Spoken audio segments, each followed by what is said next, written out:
Okay, so I'm going to finish this lesson out on these last two verses. All right, so the first one I'm going to go into is dealing with 1 Timothy chapter 3, verse 1. It says, "This is a true saying, if a man desire the office of a bishop, he desireth a good work." All right, and what is a bishop? A bishop is a leader in the church, meaning a leader in the tabernacle or the temple. And a good example would be, like an elder. All right, like the apostles, Elder Tahar, Elder Gabar, and the apostle Ramlab. Okay, and all of the elders of the Great Millstone. So that would be looked at as a bishop. It says he desireth a good work. And then verse 2, a bishop then must be blameless, the husband of one wife, vigilant, sober of good behavior, given to the hospitality, apt to teach, not given to wine nor striker, not greedy of filthy lucre, but patient, not a brawler, not covetous. All right. And the reason why it specifically says bishop here is because what is a bishop's duty? A bishop duty, like it says in verse 2, is at the end, apt to teach. Okay. So we all know women bring distraction. Okay. How many times have you seen a man, he can't do nothing right because a woman is just fucking him over, right? He's madly in love with her. So Timothy is saying a bishop must be blameless. All right, it's not talking about every single man. No, a bishop, because why? Because he has responsibility in the church. So if a bishop has if a bishop had as many wives as Solomon, how's he going to teach if he's dealing with 1,000 women? You can't. If you do, you're going to be your mind's going to be all messed up. You know what I mean? So it's a recommendation in 1 Timothy 3 and verse 2.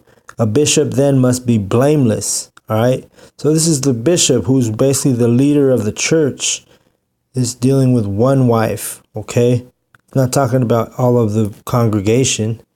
No, there's a reason why the bishop should only have one wife, because he's overlooking the men, right? The church. So it's important that he's not distracted by, more than one woman, So that's the understanding right there. And then the last verse I'm going to go to is really the exclamation point, you could say. It's going to be Isaiah 4 and verse 1. And this one says, "And in that day 7 women shall take hold of one man, saying, we will eat our own bread and wear our own apparel. Only let us be called by thy name to take away our reproach." Okay, so this verse right here is heavy. All right, because it's telling you. And what this is referring to is basically during Jacob's trouble. All right, because if we go to Isaiah 3 and we'll go to 24 towards the bottom here. This is right before Isaiah 4 and 1, what I just read.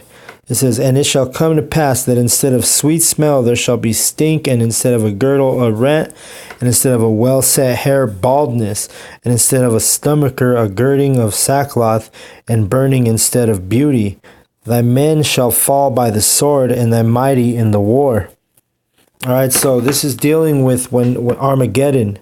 All right, when the men of America, Babylon, they're going to have a huge draft. They're going to send a bunch of troops to the Middle East. And those men are going to die in the war that it's talking about in verse 25. The other men that die by the sword are going to be the men that die from the nukes in America. All right? Because not everyone's going to get killed immediately by the nukes. But many men are going to die by the sword, like it says in 25. So this is dealing with women right here at the end. In verse 24, it says that it shall come to pass that instead of sweet smell, they're going to stink. They're going to basically be, in a hopeless, helpless situation, because either their men died in the nuclear war, or I'm sorry, either in the nuclear missiles that hit America, or they're going to be dead from the war in Armageddon in the Middle East. All right, and the word Armageddon means mountain of troops. All right, so but that's what that means. So now I'm going to go back to verse 4 and 1, because it says, we'll read it again. And in that day, 7 women shall take hold of one man. Because why? Because all of these women are going to be widows, because their men either had died in the war of Armageddon, or they died in the missiles in Babylon, America. And there's going to be a very, precious will be the men of Yahweh who hold the truth. Because if you think about it, when women are in that low state of mind, in that desperate state of mind, they're going to be looking for a man that can explain the scriptures to them. Right now, we're not valuable. We are valuable, but not to these women, right? These women are not clinging to the truth, to the Bible. They don't want to be wife number 2, 3, 4, 5, etc. All right, they're way against that right now. But right here in Isaiah 4 and 1, when all of this calamity comes to them, they're going to have a different mindset. And what does it say? It says, 7 women shall take hold of one man, saying, we will eat our own bread and wear our own apparel. Meaning we'll make our own food, we'll take care of our own food, we'll take care of our own clothing. Only let us be called by thy name. And what does that mean? Let us be married to you. If a woman wants your name, she has to get married to you, right? Okay, so to take away our reproach means shame. So they're going to beg to be called by your name, be married to these elect men, and they wanted to have their shame taken away. Because they're going to be sitting there, helpless. All right, and you can keep reading on, on your own time, on Isaiah 4 or even Isaiah 3, because that talks about the women, and just talks about how their haughtiness, and meaning these women are cocky, they stuck up, they think they're the shit, nobody could tell them nothing, not even their husbands, Well, that's all going to change when death comes to them, and they're just sitting there with no makeup, no, chapter 3, Isaiah chapter 3 was talking about baldness on their head, dealing with Judite women, so-called black women. They have a hard time growing out their hair, and that's a curse, because Yahweh put that curse on the women. All right, so Isaiah 4:1 though, in that day, the men of the truth are going to be precious and rare. Right? And these women are going to in that day, you may have a woman right now that you want to get at, and she's not giving you no love, no time of day. But hey, things are going to be changed, in their desperation, and in their they're gonna want a man in that day, and the tables are gonna turn. Now you're gonna look at those women like, shit, I don't want you. I already have. Because really, this when it says 7 women shall take hold of one man, is not dealing with specifically 7 women. You have to remember the number 7 means complete. So it's going to be a complete number, whether it's 30, 10, 7. All it means is complete,